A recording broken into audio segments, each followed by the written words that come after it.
Seguimos en el Energy Summit del Cronista Comercial. Ahora es momento de presentar a María Carmen Tetamanti. Ella es economista, tiene una larga trayectoria en el mercado de gas natural. María, gracias por visitarnos. No, por favor, muchísimas gracias a vos y al cronista por la invitación. Un placer. Quiero empezar preguntándote sobre las revisiones tarifarias del mercado de gas. ¿Qué es lo que se debería considerar en los próximos años para hacer sustentable este sistema y también que haya las inversiones suficientes? Bueno, mira, primero déjame que aclare una cosa para los que nos están escuchando. La revisión tarifaria integral es un mecanismo de revisión tarifaria que cada 5 años, según la ley de gas y su marco regulatorio, debería realizarse. Esa revisión tiene que nada más y nada menos que cumplir con los preceptos de ese marco regulatorio, que es que las tarifas, tanto de las distribuidoras como de las transportistas, que son los dos segmentos regulados de la cadena de gas natural, cubran los costos de operación, costos eficientes de operación, que cubran la amortización de los activos. ¿Para qué? Para permitir que las empresas inviertan y al menos mantengan estable su base de activos. Y por otro lado, tiene que dar una rentabilidad justa y razonable. Esas revisiones se hacen con un horizonte de 5 años, como te decía. Ahora, ¿qué pasa? Y vamos al punto. Una particularidad en esta ocasión es que supongamos que se inicie una revisión tarifaria que va a llevar mínimamente un año. Las licencias, tanto de transporte como distribución, se vencen en el 2027. Entonces, la primera particularidad que tenés en esta revisión es esa, que tenés que ver si das una extensión de las licencias, como lo permite la ley, o sea, de 10 años, y es lo que la ley dice, para poder hacer una revisión tarifaria que dé un horizonte mayor a 2 o 3 años, que son insuficientes para hacer inversiones de todo tipo, tecnológicas, de infraestructura. Otra particularidad que yo veo, Santiago, en esta ocasión es la siguiente. Vos, como yo te decía, lo que dice el marco regulatorio es que las tarifas, además de cubrir los costos y las amortizaciones, tienen que dar una rentabilidad justa y razonable a las empresas. Esa rentabilidad, ¿cómo se calcula? Como una tasa de rentabilidad sobre una base de activos. Y ahí voy a las dos variables que definen la rentabilidad.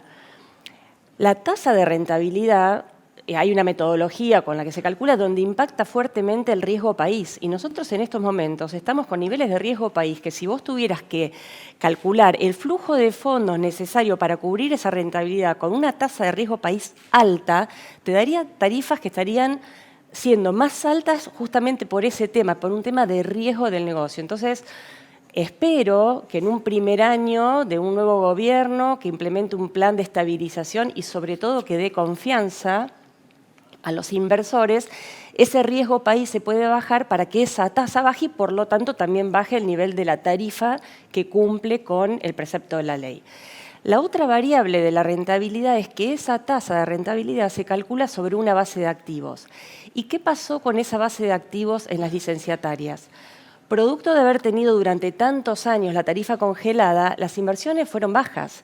En algunos casos yo creo que no deben haber alcanzado a compensar la amortización de los activos. Entonces, ¿eso qué produce?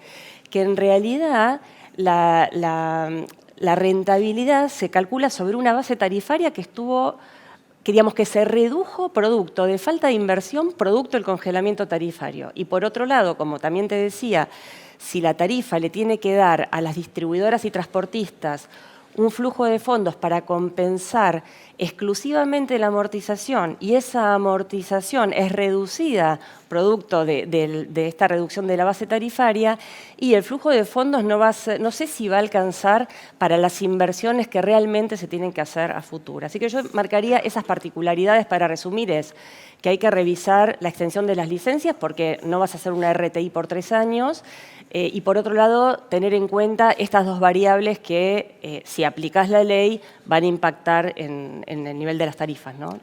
Me asustás con el tema del riesgo país. No hay manera de hacer eficiente una revisión si antes no tenés una reducción considerable de riesgo país. Yo no sé si te diría que es eficiente, o sea, la revisión tiene que cumplir con los preceptos de la ley. Lo que la ley te dice es que la rentabilidad tiene que ser justa y razonable, y cuando vos calculas una tasa de rentabilidad, como pasa en todos los sectores de la economía, todos los sectores de la economía miran la rentabilidad de sus negocios considerando también los riesgos país. Entonces, a lo que voy es que sería prudente hacer esa revisión, prudente, creo que ahora por lo que te voy a decir va a ser inevitable, una vez que al menos se haya bajado algo esa tasa de riesgo país, para que la tasa de rentabilidad, la tasa que se calcula sobre la base de activos no sea tan alta como una que te puede dar con... ¿Y por qué te digo que me parece que también va a ser inevitable? Porque no creo que se pueda hacer la revisión tarifaria, no creo, no, seguro, no se puede hacer en 3 meses. Entonces mínimamente va a llevar 1 año, y espero que el nuevo gobierno dé con un plan de estabilización y sobre todo con un plan que otorgue confianza a la inversión y eso reduzca la tasa de riesgo país. Introduzco el tema de los subsidios. ¿Qué Sí. debería pasar en los próximos años con los subsidios al gas para clase media y para hogares de ingresos bajos? Bueno, a ver, para mí, yo creo que los subsidios tienen que cumplir con 2 preceptos. Primero es, porque lo dice la ley, es que la existencia de los subsidios no tienen que generarle costos a las empresas, y ahora me voy a explayar sobre eso. Y el otro tema es que los subsidios no deberían tratar de minimizar y, si en lo posible, eliminar la distorsión de la señal de precio. ¿Qué te quiero decir con esto? Si vos, para ayudar a una familia, que hay que hacerlo, de escasos recursos, que no le permite a la tarifa que cumpla con los preceptos de la ley, no le permita poder pagar ese servicio público, hay que darle una ayuda. Ahora, vos le podés dar una ayuda o bajándole el precio de ese servicio o dándole una ayuda fija todos los meses. ¿Cuál es la ventaja para mí? Creo que hay que ir en esa dirección, de dar una ayuda en pesos fija todos los meses, que no distorsionás la señal de precio. O sea, no es que el ama de casa o los consumidores, pero hablar en general, van a ver que el precio de gas o la electricidad es más barato o más cara, sino que va a ver la señal exacta de cuánto cuesta 1 megawatt o 1 metro cúbico de gas, y lo que va a tener es una ayuda fija para poder pagar la factura, pero hay que evitar la distorsión. Más aún si tenemos en cuenta que estamos yendo a un mundo donde hay que cuidar la sustentabilidad del planeta, y eso implica también ser racionales en el uso de la energía, ¿no? Con este ingreso o ayuda fija, ¿es algo parecido a una tarjeta Energizar? Exactamente, o sea, la forma de implementarlo después, si haces una transferencia directa, si le das una tarjeta, eso ahí no me voy a meter porque creo que es una cuestión que se puede resolver de distintas maneras, sobre todo con la tecnología que hoy tenemos, ¿no?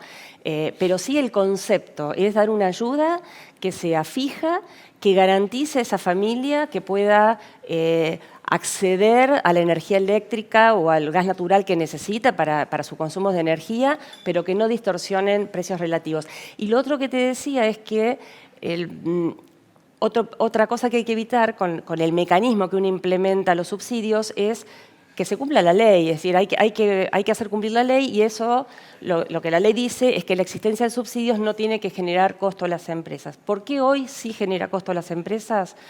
Porque como la empresa lo que hace es le factura al usuario final menos de lo que tiene que recibir, o sea, estoy hablando de la tarifa social, ¿no? Hay una parte de la tarifa que se la paga del Estado, primero que el Estado paga tarde y le genera costos financieros, pero además el hecho de que la distribuidora haya una parte de sus ingresos que no lo facture y por ende que no cobre IVA, genera, en caso de varias distribuidoras, la acumulación de saldos créditos IVA que son muy difíciles de recuperar, que se recuperan tardíamente y financieramente no se reconocen los costos que ese daño genera. Con lo cual, de nuevo, voy por un esquema, cambiar completamente el esquema de subsidios e ir a un subsidio directo al consumidor por una suma fija mensual.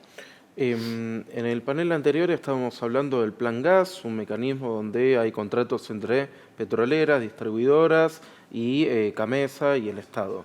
¿Es un mecanismo eficiente de asignación de recursos?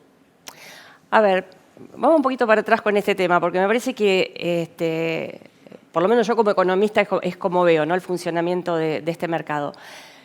Primero aclaremos que en la cadena de gas natural, como yo te decía hace un rato, hay 3 segmentos. Está la producción, el transporte y la distribución. El transporte y la distribución es lo que tiene que estar regulado porque son monopolios naturales, pero la producción es naturalmente un segmento competitivo. Entonces, en realidad, no haría falta que el Estado se meta no es necesario ni que fomente la producción de gas natural, no debería ser necesario la existencia de un plan gas, sino que yo soy más partidaria de que haya una negociación bilateral entre generadores y productores de gas natural cuando compran gas para generar, entre los grandes usuarios con los productores o comercializadores y lo mismo las distribuidoras.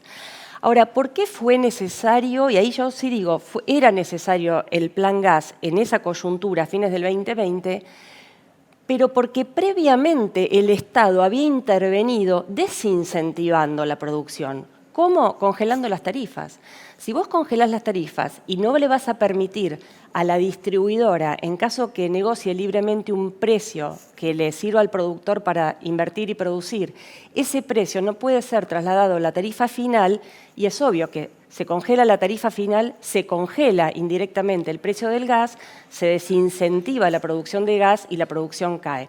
Entonces, intervención del Estado que desincentiva la producción, entonces tiene que entrar el Estado con un programa de incentivo a la producción. Ahora, si vos no desincentivás previamente la producción, no es necesario que el Estado tenga que fomentar. Creo que estaríamos en un grave problema si un sector como el de hidrocarburos, con lo pujante que es, con la capacidad de financiación que tiene y que debería tener, necesita de ayuda del Estado o de un plan del Estado para invertir y producir. Y de nuevo, el tema es porque previamente, eso no lo tenemos que olvidar, es porque previamente el Estado intervino generando los incentivos incorrectos para este mercado, ¿no? María, la última pregunta respecto a las exportaciones de gas. En las actuales condiciones, ¿qué es lo que se está necesitando regulatoriamente para poder potenciar estas ventas? Mira, yo creo que en esta coyuntura y ojalá esto, o sea, se respeten los contratos y la producción y se incentive la mayor competencia a nivel de la producción y que los productores sigan invirtiendo como lo están haciendo.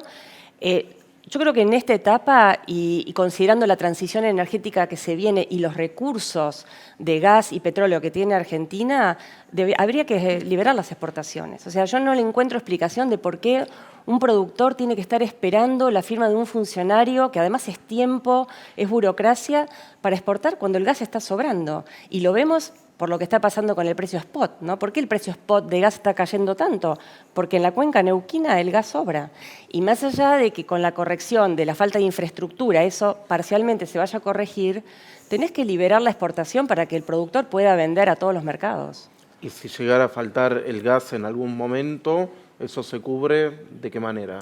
Mira, en primer lugar, no debería a priori faltar más gas, y te digo por qué. De nuevo, si vos cumplís con el marco regulatorio, ¿qué debería pasar?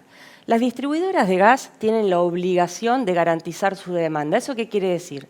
Que deberían firmar contratos con los productores con el debido delivery or pay, es decir, garantía de entrega para cubrir su demanda. Lo mismo las industrias, deberían contratar en condición firme el gas que necesitan para producir, lo mismo las generadoras.